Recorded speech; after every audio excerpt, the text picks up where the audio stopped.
Emergency के समय जिनको जेलों में डाला गया था, ऐसे ही हमारे साथ में सवाई सिंह जी हैं जो गांधी जी के दिखाए रास्ते पर चलते हैं।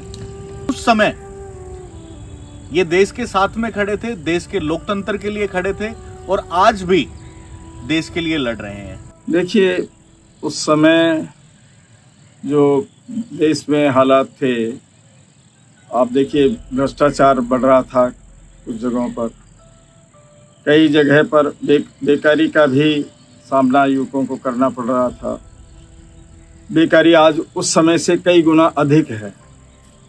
आज देखें तो भ्रष्टाचार भी आज कई गुना अधिक है, लेकिन उस समय जो भ्रष्टाचार जितना था उसको लेकर नौजवानों में एक बात उठी कि युवक अगर भ्रष्टाचार के खिलाफ नहीं खड़ा होगा, इस बेकारी और महंगाई के खिलाफ नहीं खड़ा होगा, तो देश को बुरे दिन देखने पड़े। नौजवान खड़े हुए, सबसे पहले गुजरात में खड़े हुए, उसके बाद बिहार में, और बिहार में युवा शक्ति खड़ी हुई तो युवकों ने बिहार में लोकनायक जयप्रकाश नारायण जी को आगे किया और उनके नेतृत्व जब आया तो पूरा देश खड़ा हो गया, पूरे युवक खड़े हो गए, जिसको जेपी आंदोलन के नाम से बोला जाता है। 5 जून 74 को तो उन्होंने संपूर्ण क्रांति की बात कह दी, आगाज दे दिया 5 जून 74। तो उसके बाद वो संपूर्ण क्रांति आंदोलन कहलाया। हम लोग भी उस आंदोलन में थे, तो उस आंदोलन को देखा हमने, बड़े पीक पर पहुंचा, पूरे देश में एक साथ पहुंचा। देखने में आता है कि उस आंदोलन को देखकर 25 जून 75 को आपात स्थिति लगा दी गई और उसमें जो भी आंदोलन में बहुत सक्रिय लोग थे उन सबको जेलों में डाल दिया गया।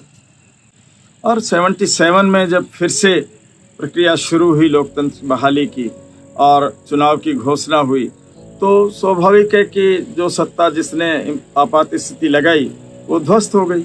आज धीरे धीरे हालात ऐसे बनते जा रहे हैं कि जो 74-75 में सत्ता की भूमिका थी उससे भी अधिक खतरनाक हालत बन रहे हैं। देश को देखेंगे कि धकेला जा रहा है फिर से गुलामी की ओर। जो असहमति की आवाज है, उस असहमति की आवाज को बंद करने के पूरे प्रयास होते हैं। उन पर ईडी का छापा पड़ेगा, उनको गिरफ्तार कर लिया जाएगा, उन पर कई तरह की कार्रवाइयां होती हैं। आज असंवैधानिक रूप से या कहें अघोषित रूप से आपात स्थिति जारी है। ईस्ट इंडिया कंपनी की दिशा में जैसे देश फिर से बढ़ रहा हो, ये हालत लग रहे हैं। इस वजह से हमको ये लगता है कि ये जो सत्ता में बैठे हुए हैं ये एक तरह से देश के हित के लिए नहीं काम कर रहे हैं। हम किसी पार्टी में नहीं हैं, लेकिन जनता के बीच में हम काम करने वाले लोकतंत्र के पक्षधर हैं। इसलिए क्योंकि लोकतंत्र की प्रक्रिया खत्म हो जाएगी तो ये आज़ादी की लड़ाई निरर्थक जाएगी। प्रेस पर इस तरह का शिकंजा बढ़ता है या अभिव्यक्ति पर इतना शिकंजा बढ़ता है सत्ता का, तो कैसे देश में लोकतंत्र बचेगा। आम जनता से जितनी वसूलियां आज हो रही हैं, खाने की चीज पर भी टैक्स है। उस समय नमक पर टैक्स लगाया अंग्रेजों ने, तो गांधी जी ने नमक सत्याग्रह खड़ा कर दिया। आज नमक ही नहीं बल्कि पूरे खाने की चीजों पर टैक्स जारी है और दूसरी सारी चीजों पर तो जीएसटी आप पूछिए मत, जिस तरह से लगा हुआ है। कोई भी चीज ले लें, आम जनता कोई चीज लेगी, जीएसटी कहाँ लिया जा रहा है। पिछले सालों में 13 लाख करोड़ रुपया बड़े कॉरपोरेट्स का माफ कर दिया गया। देश की जनता, युवा शक्ति खड़ी नहीं हुई तो लोकतंत्र के सामने काले बादल नजर आएंगे, घनघोर काले बादल, जो कि फिर बाद में क्या परिणाम होता है, लोकतंत्र ही खत्म हो जाता है तो फिर क्या तंत्र बचेगा, वो आप और हम सब लोग जानते हैं। उनको खड़ा होना पड़ेगा, देश की जनता को, युवा शक्ति को खड़ा होना पड़ेगा।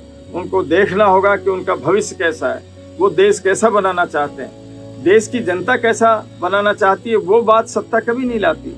देश के युवक कैसा देश बनाना चाहते हैं, वो बात कभी नहीं लाते। कॉरपोरेट्स देश को कैसा बनाना चाहते हैं, ये बात सामने आती है। तो ये हमारे लिए बहुत शर्म की बात है।